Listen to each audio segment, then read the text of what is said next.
Well, hello from the Goodman Global Game Studios. This is Jeff. I'll be hosting you today as we spend about an hour together. We'll be singing, dancing, worshiping God. We're going to learn a little bit more about how God designed us to live. And of course, we're going to check in at the games with Team Blue and Coach Locke and see how they are doing in the competition. But first of all, we need to sing and dance together as we praise and worship God. And today we're talking about the concept of peace. And I've got a song just for that. Love, joy, peace, patience, and some more. Let's get up and sing. Boom, shakalaka. Boom, shakalaka, laka, boom, shakalaka, laka, boom, shakalaka, laka, boom. Boom, shakalaka, laka, boom, shakalaka, laka, boom, shakalaka, laka, boom. I say, Lord Jesus, won't you come and fill me up? 'Cause without you, I'd be feeling so empty. I said, Lord Jesus, won't you come and fill me up? 'Cause without you, I'd be feeling so empty. Fill me up till I overflow. Fill me up till I overflow. Fill me up till I overflow. Yeah. Fill me up till I'm overflowing. I'm overflowing. I'm overflowing. I'm overflowing. I'm overflowing, yeah. Break it down. I said love, joy, peace, patience, gentleness, kindness, faith, and self-control. I said love, joy, peace, patience, gentleness, kindness, faith, and self-control. I said love, joy, peace, patience, gentleness, kindness, faith, and self-control. I said love, joy, peace, patience, Gentleness, kindness, faith, and self-control. Fill me up till I overflow. Fill me up till I overflow. Fill me up till I overflow. Fill me up till I'm overflowing. I'm overflowing. I'm overflowing. I'm overflowing.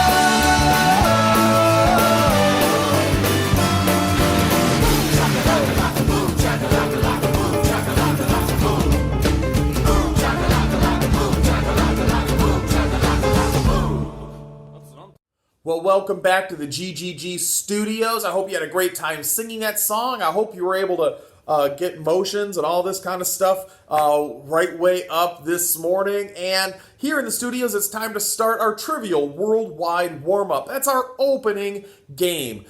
Here at Goodman Global Games, we have countries competing from all over the world in Olympic-style competition. And we want to give you a little bit of a quiz on your knowledge of stuff happening around the world and of Olympic-style competition. So I've got 5 questions for you, and let's start with question 1. The highest wind speed recorded with an anemometer, which I have no idea what that is. It could be a made-up word. I think it's a thing that measures wind.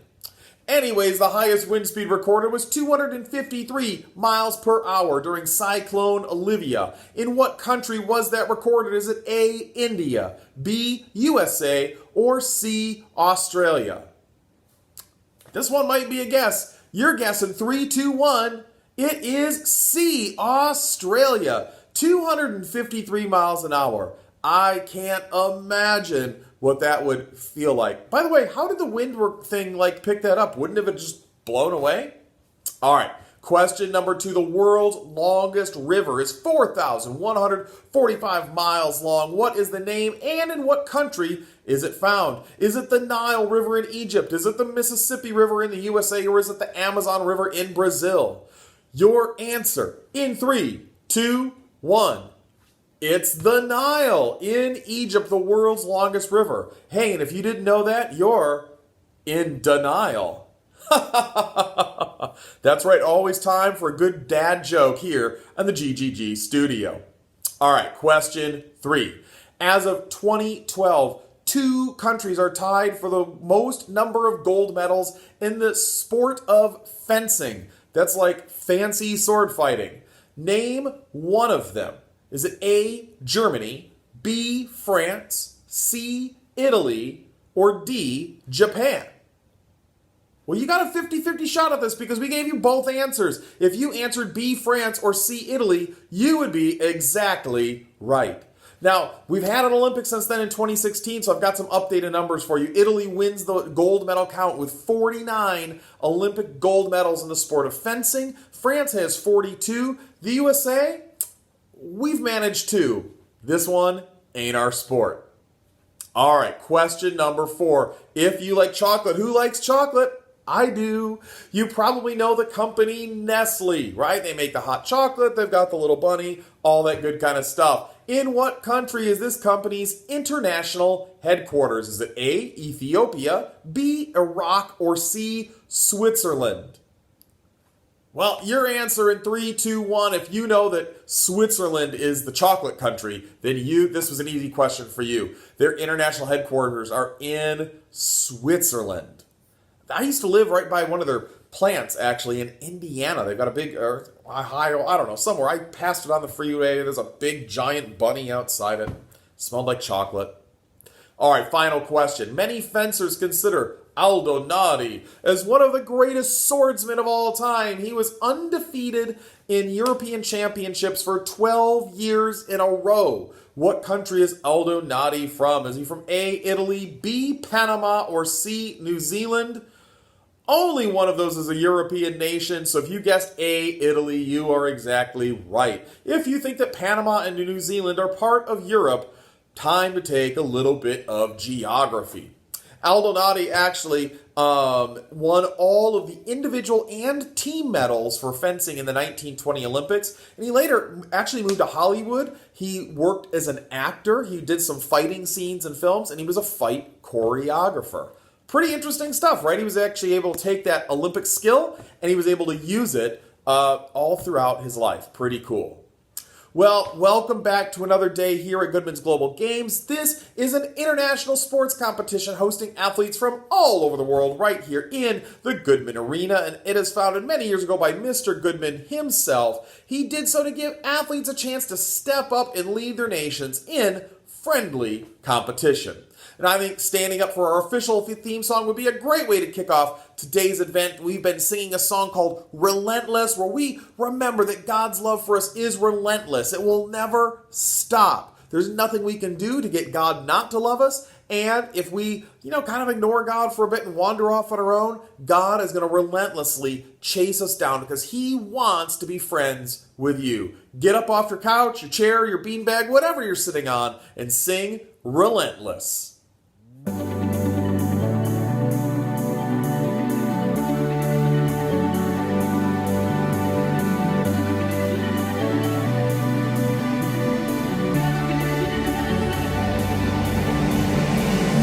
Salvation sounds a new beginning as distant hearts begin believing. Redemption's bid is unrelenting. Your love goes on.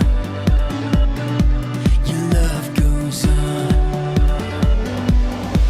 When the world gives way, carry us with your endless grace. Carry us.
your endless grace.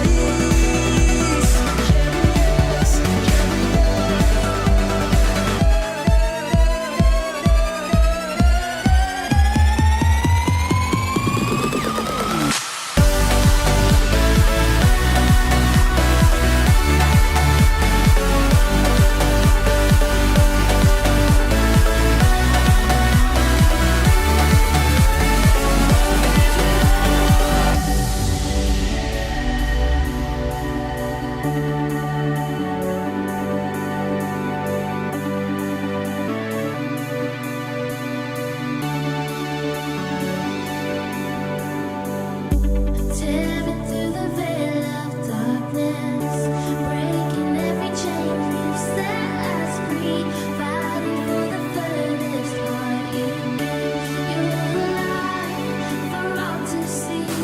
Tearing through the veil of darkness, breaking every chain you set us free, fighting for the furthest heart you gave. You're alive.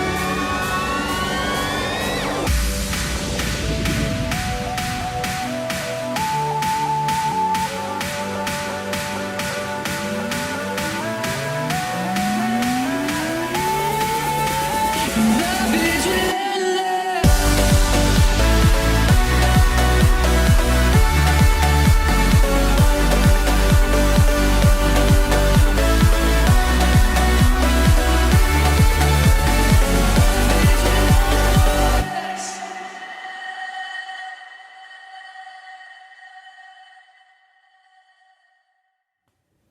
Well, good job on that song, everyone. And today at Goodman's Global Games, the event is fencing. That's why we asked you some fencing questions earlier. Two opponents face off against each other in some fast-paced, competitive sword play. But they're safe swords. They have little tips on the end of them, and they're not super sharp, so no one's going to get stabbed accidentally.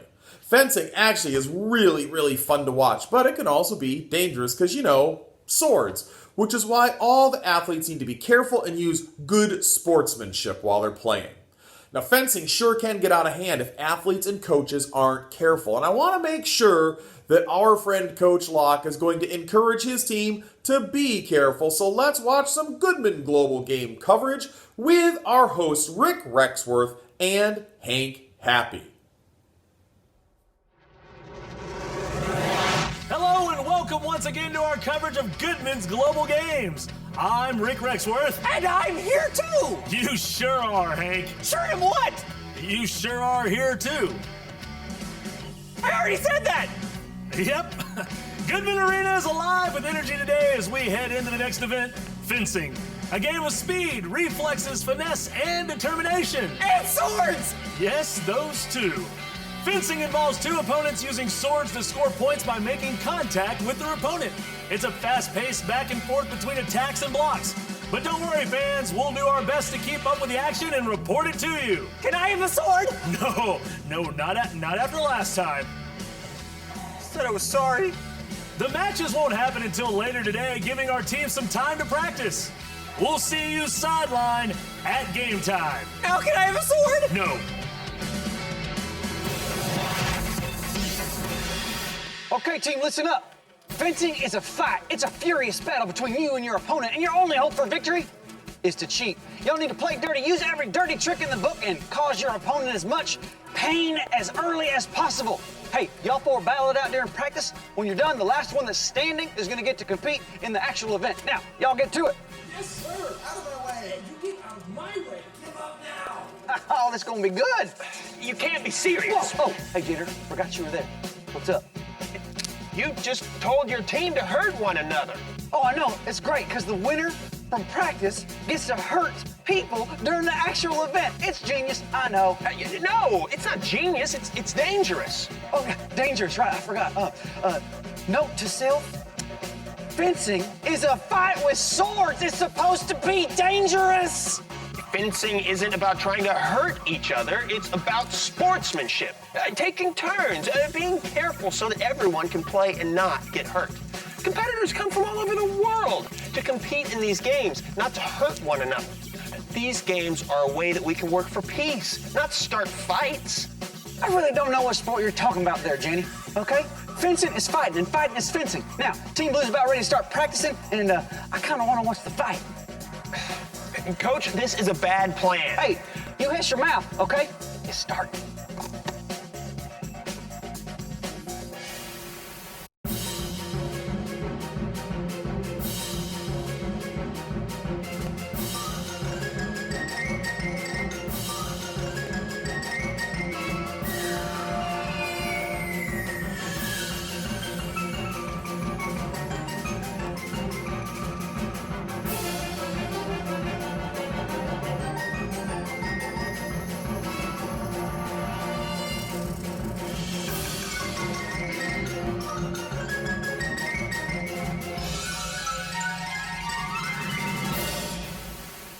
Well, we'll get back to Team Blue in just a little bit and see if Coach Locke can figure out once again what it means to like Coach's team.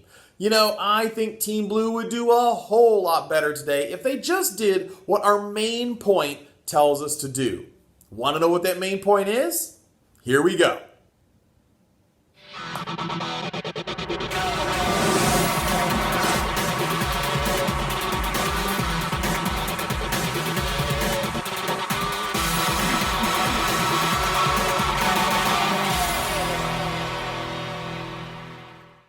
Hey, I want you to repeat that main point with me on the count of 3. 1, 2, 3.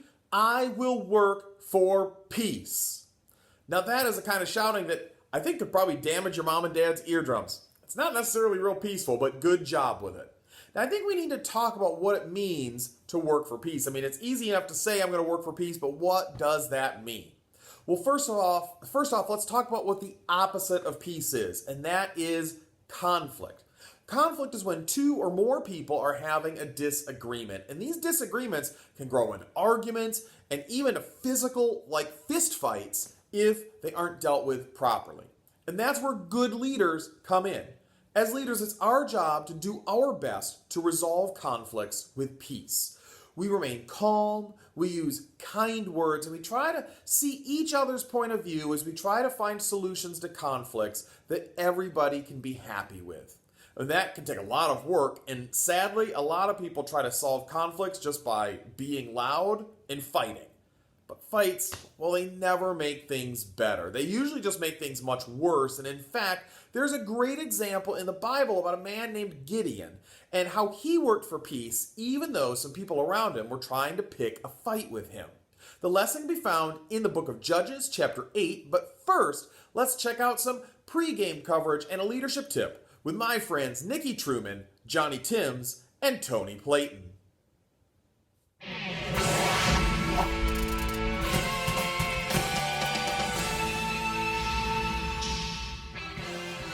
Hi, I'm Nikki Truman with the GGG Network, and your leadership tip of the week is sponsored by Keep Cool Kool-Aid. If you have trouble staying cool, Keep Cool Kool-Aid is for you. Well, I must say, you guys look a lot better this week. Hey, if there's one thing us athletes know how to do, it's heal quick. That's right, man. Every week game day rolls around, and you got to be ready or go home. Very true. Well, I'm definitely glad you're back, and 100%, because carrying you two last week was rough. Yeah, sorry about that. But we certainly learned a great lesson from you. We sure did. We volunteered to be paired up next year for the dance competition. Awesome. Only this time, things are going to be different, huh? Oh, yeah. That's right. Okay, then. Well, let's go ahead and just jump right into today's Bible lesson footage and analyze it. I think that today's footage is really going to help out a lot of people.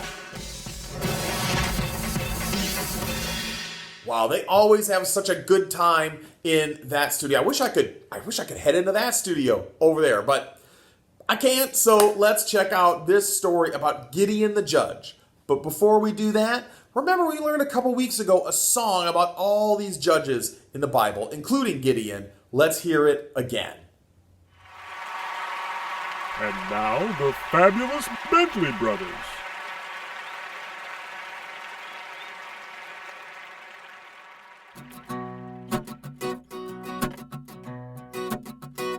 You can't turn on a TV today without seeing a courtroom show for the celebrity judge just a judging the way, deciding who takes home the dough. But long before television, yeah, people used to live without it. God sent celebrity judges to Israel, and there's a book about it. It's called Judges, that's the name. The subject and the title are one and the same.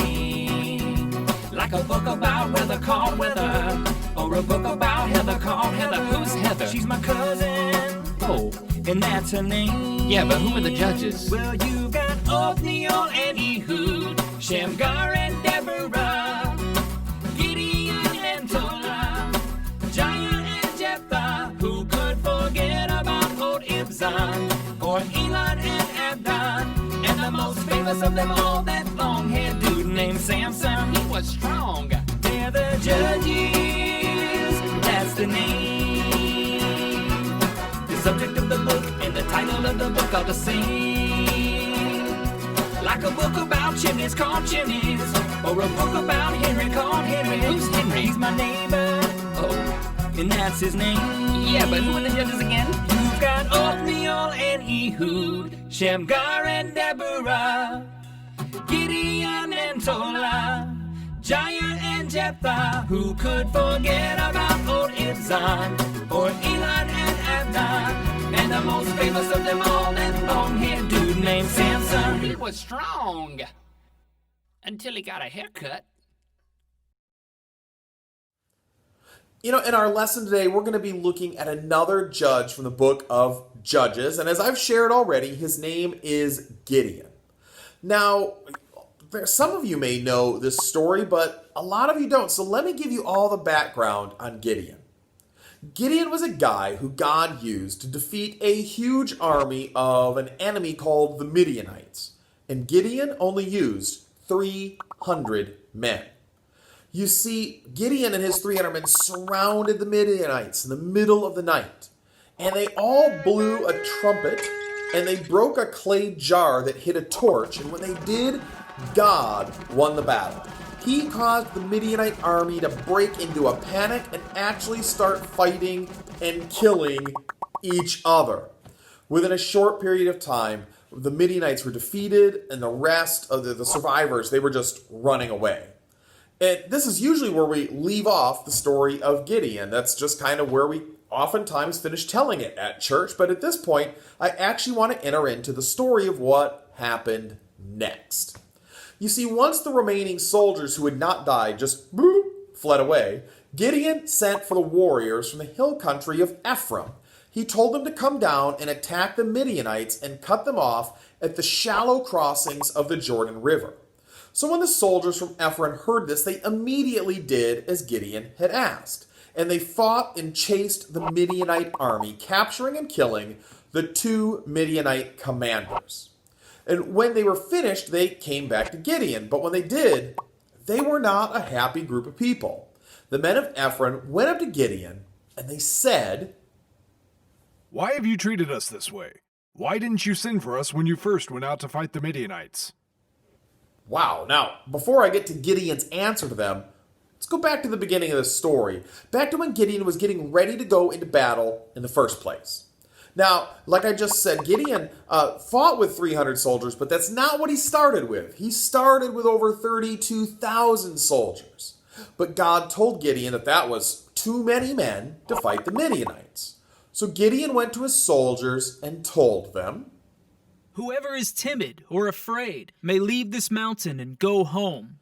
Well, the Bible tells us that over 22,000 of Gideon's soldiers just got up and left. But when God saw the 10,000, he still said there were too many. So he told Gideon to take the remaining 10,000 men and let them drink from a spring of water. He said that whoever cupped in the water in their hands and drank from it, they were going to put them into one group. And then whoever knelt down and stuck their face in the stream and licked it like a dog, well, they were going to be in another group.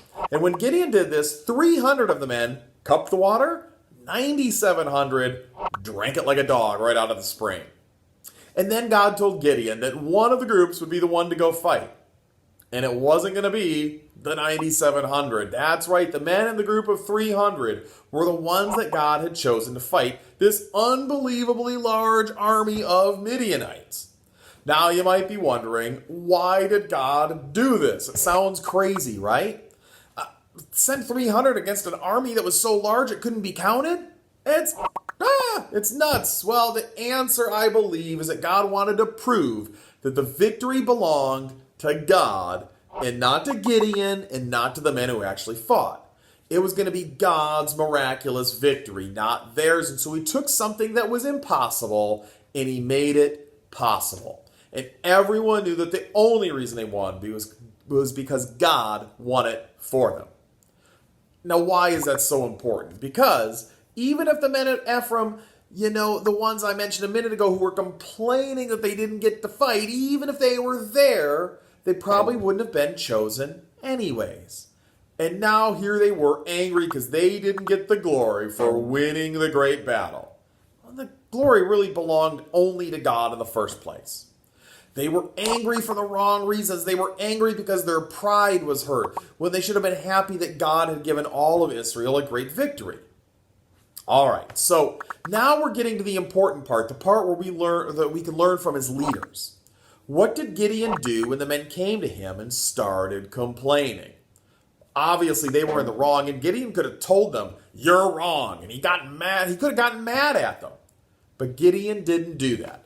Instead, he praised them and said, "What have I accomplished compared to you?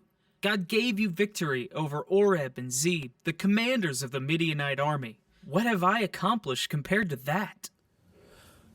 I am sure that Gideon was really tired at this point. The last thing he needed was be hassled by a bunch of guys that had their feelings hurt. He could have lashed out at them, could have argued with them, he could have escalated that situation into a really bad situation, but he didn't do any of those things. Instead, he spoke words of truth to keep the peace. Rather than let a heated argument break out or cause an episode where fighting might even have taken place, he used his skill and his words to bring peace. Now, here's what I want you to learn from this. As leaders, we can't let our emotions get the best of us. If we do, the situation that could have been peaceful can turn ugly. Instead, we need to use wisdom and speak words of peace to calm others down. A great leader is one who can take a potentially volatile situation and resolve it peacefully. That's what Gideon did. And that's what we as leaders should do as well. Man, that was some awesome stuff right there. Absolutely. You got that right. I wish I could say that I was always the type of leader that Gideon was. It sure would have saved me a lot of headache.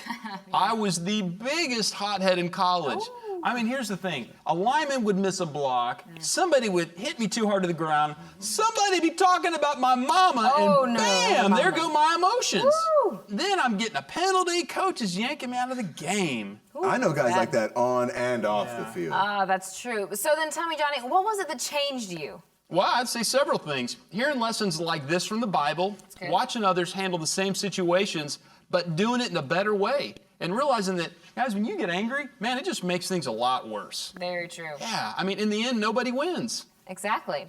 So what would then be your advice to all of our viewers out there, Johnny? That's good. I would say be like Gideon. If at all possible, seek out a peaceful solution. Don't let your emotions get the best of you. Stay calm, count to 10, try to work it out. If you do, people are going to respect you more often than not as a leader. Absolutely. That's some great words and definitely some great advice for all of you out there.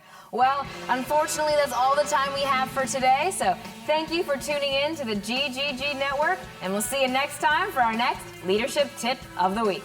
Bye-bye.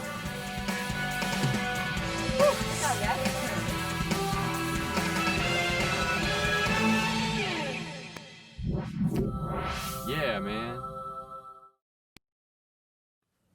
Wow. That wasn't cool how those men from Ephraim tried to start a fight with Gideon. Gideon had followed God and worked really hard to defeat the Midianites. They were wrong to hassle him. But thankfully, Gideon remained calm and he worked for peace. And because Gideon didn't argue with them, he avoided what could have been a really bad fight where people could have gotten hurt, maybe even killed. We can have that same kind of impact in the lives of other people when we choose to lead by working for peace. If we work hard enough, we can find peaceful solutions to just about every kind of conflict and problem. Now, I would love to check back in with Coach Locke and Team Blue and see if he has learned from today's main point. Whoa, whoa, whoa, hey, everybody looks hurt, okay? That's not what was supposed to happen. I was just trying to get my team another win. Well, winning isn't worth it. If you have to break rules, start fights, and hurt people in order to do it, that's not what these games are about. I tried to tell you earlier, but you wouldn't listen. Well, hey, what am I supposed to tell my team, okay? They're all out there, they look hurt, they look injured, okay? They're out there on the practice field and they're all mad at each other. They probably don't even want to be in the same room with each other. Well, you need to work for peace. Go talk with them. Start by apologizing. And then make sure they understand that fencing is a sport, not a fight. Because it's a sport, everyone needs to compete with good sportsmanship. Well, that means doing your best and competing by the rules, yes, but it also means competing with kindness, fairness, and doing your best to resolve conflicts, not start them. Hey, I don't know, okay? Will any of that actually work? Worked in the Bible for a man named Gideon. Hey, tell me about Gideon. His story is in the book of Judges. You see, he had just won a great victory for the Israelites, but not everyone was happy. You see, there was a group of Israelites who'd been left out of the battle, and they were angry with Gideon about it. So angry, they were about to start a fight with him. But Gideon didn't fight with them. Instead of yelling, getting angry, or fighting, he chose to work for peace. You see, he listened to these Israelites, and he even complimented them for what they had done. Because Gideon was willing to work for peace, he avoided what might have been a nasty fight. Well, hey, you know what? I don't want Team Blue to stay angry at each other or get kicked out of the competition for fighting. You know, I still got some time before the fencing competition starts. Hey, yeah, I can still work for peace and get Team Blue ready to compete the right way. Now you're talking. Hey, sportsmanship, working for peace, playing fair. Let's do this, Team Blue. Woo! Woo!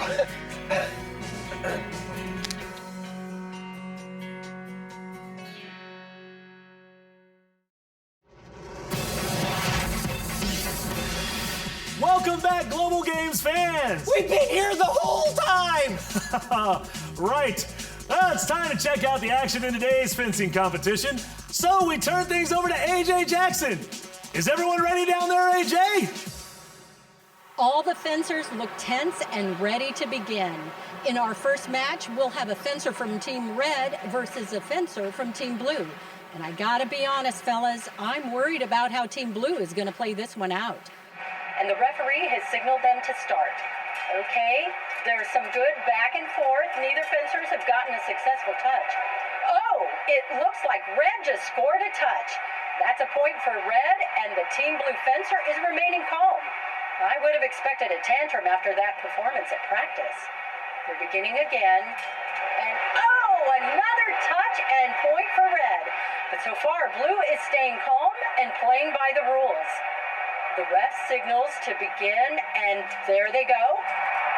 Wait, Team Blue just scored a touch, and that brings the score to 2 points Red to 1 point Blue. They're starting again, and Red lunges forward. But wait a moment. The fencer from Team Red seems to have twisted his ankle during that last move. Oh no, the ref is ending the match. Despite having a higher score, Red will have to forfeit, giving victory to Team Blue. Back to you, Rick and Hank. Well, Team Red can't be too happy about forfeiting the match. But there you have it. Team Blue takes the victory in fencing due to a forfeit by... Hold on, Rick. Something is happening. The fencer from Team Blue is offering the Team Red fencer a draw. I don't believe it. The forfeit would allow Team Blue to win, but he is offering to call this a tie game. What incredible sportsmanship. The crowd is going wild. Team Red has accepted the draw. It's official. Team Blue and Team Red have tied. Back to you, Rick and Hank. Amazing! That could have turned into a vicious shouting match or even a fight over the rules, but Team Blue worked for peace by showing true kindness and sportsmanship out there today. Thanks for helping keep the peace, Team Blue. A piece of what? Pie? No, this is a different type of peace, Hank. But I love pie. Well, I'll get you some later, buddy. Well, congratulations on the tie, Team Red and Team Blue. You've served as an example to us all. For Goodman's Global Games, I'm Rick Rexworth. And I'm ready for pie! And he's Hank Happy. From all of us in studio, good game and good day. Pie! Pie!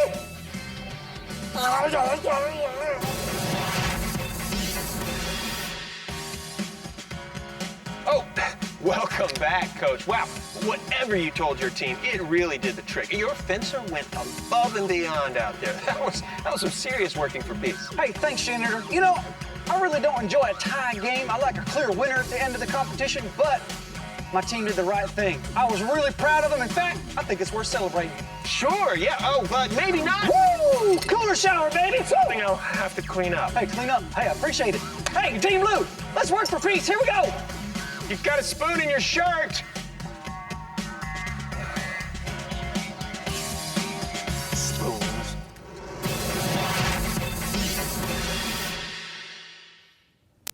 You know, I am really happy that Coach Locke taught his fencer to have good sportsmanship and to work for peace. That was a really cool thing he did by offering his opponent a draw. And Coach Locke learned a valuable lesson that will help him for the rest of his coaching career and really in life too.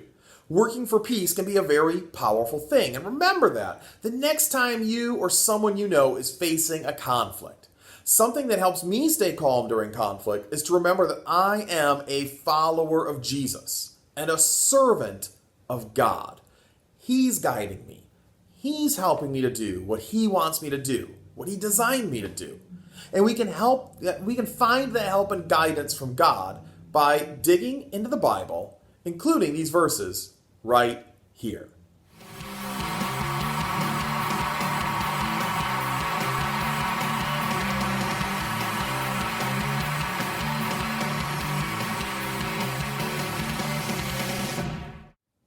Now, this is a verse worth remembering. It's written by a man named Paul, who was a follower of Jesus, and Paul was in the process of traveling all over the Roman Empire to tell people about Jesus. And he wanted to send a letter to Rome to talk to the people who believed in Jesus there and let them know he wanted to come and visit them, but he wanted to teach them a little bit before he came. Now, if you know the story of Paul, he was not a guy who was treated very well. He was beaten. He was thrown in prison. A lot of people did not like him. But he says, never pay back evil with more evil. Do things in such a way that everyone can see that you are honorable. Do all that you can to live in peace with everyone. Amazing words from someone who was in conflict most of his life. You know, the world would be a much better place if everyone listened and obeyed this verse and tried to live at peace with each other. Well, it has been a fantastic day at Goodman's Global Games, but we're not done quite yet. It's time for our review game. And if any of you ever hope to compete in Goodman's Global Games, we need to get you ready. It's time for Goodman's Challenging Cool Down Challenge. I've got 6 questions for you. After each question, there's going to be a 30-second countdown for you to do some kind of cool down activity. And today, since we're peaceful, I want you to pick your favorite yoga pose and pose in that for 30 seconds. The tree pose is the one that I like to do with the kids at our live Kids Church experience. Let's see how you do on these questions.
Well, great answers and good training, my friends. Hey, before we say goodbye, let me share just a couple things with you. First of all, I want to invite you next Sunday to come and be a part of our Kids Church live experience, which will be out on the back patio. As long as the weather's nice, we'll be outside, and we'll do all of this same kind of stuff that we're doing here in the studio. We'll do it together in person with some distancing and masks and things like that. So want to make sure that you know that you are invited. If you're ready for people, you can register at ilovethischurch.com/events.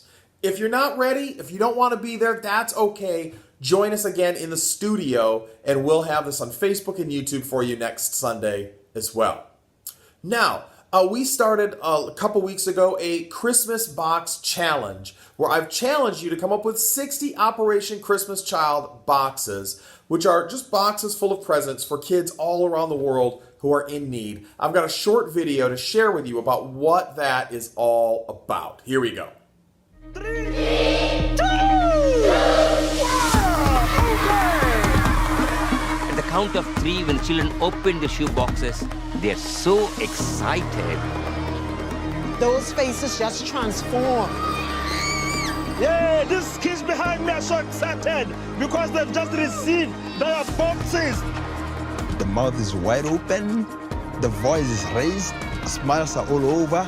That box brings joy. We're right now in Phnom Penh in Cambodia. I mean, it's just been incredible. Kids are so excited, giving them a gift, do it in Jesus' name, and that's what this is all about. Jesus loves you. It's a gospel opportunity. It's the chance for the children to change the entire life. That's what I love about Operation Christmas Child. It knows no borders, it knows no boundaries. It's all about sharing the name of Jesus Christ. Churches are doing big things with Operation Christmas Child. Everybody out there who packs shoe boxes, they are spreading God's love. It's families, it's churches, it's hundreds of thousands of volunteers that help make Operation Christmas Child so successful. We couldn't do it without them. With this box, they do get the gospel story. They do hear about Jesus. It has maximum impact in the worldwide kingdom of Christ. I mean, what better thing could you do than be involved in fill shoe boxes? Some of them go by train, some go by camels, some go by ships. These boxes go all over the world, and that is only the beginning. After receiving the shoe boxes, the children will be invited to go to the greatest journey, which is a 12-lesson discipleship program where they learn about the greatest gift, which is Jesus Christ. After a child completes the greatest journey, they graduate and receive a Bible in their own language. Nag-istorya ado pe idi nga kanta mo may kampay id agkan kanda dita sa ngumang. Imbasa mo basi idi ma'am. Ni Papa, ni Lola, ni Lolo, ni Papa, Mamat. Ket mamati daken ni Apo Diyos. When the light of the gospel is turned on, that changes everything. Churches are being planted. Lives are being changed. Communities are being transformed. The word of God is spreading. The gospel is advancing. It is impacting children. It is impacting families. It is impacting the world greatly. Thank you for praying. Thank you for giving. I would like to ask you to consider packing shoe boxes year-round. God will bless, and God will use your gift to touch the life of a child and to be able to do it in Jesus' name. So thank you. Thank you for being a part of it. God bless each and every one of you.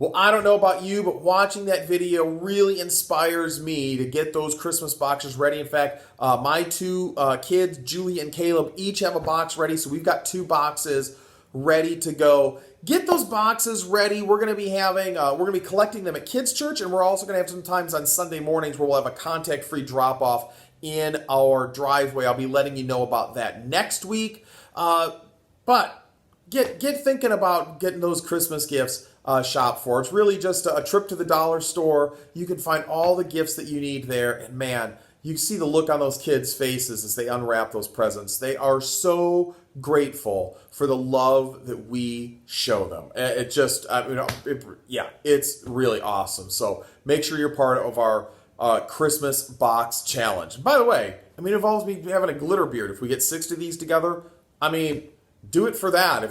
If the kids didn't get it for you, do it for the glitter beard, right? Well, I want us to help us remember that main point. So let's say it together one last time on the count of 3. 1, 2, 3. I will work for peace. And with that, I will say goodbye. I will see you next week for another day of competition at Goodman's Global Games. Bye-bye, everybody.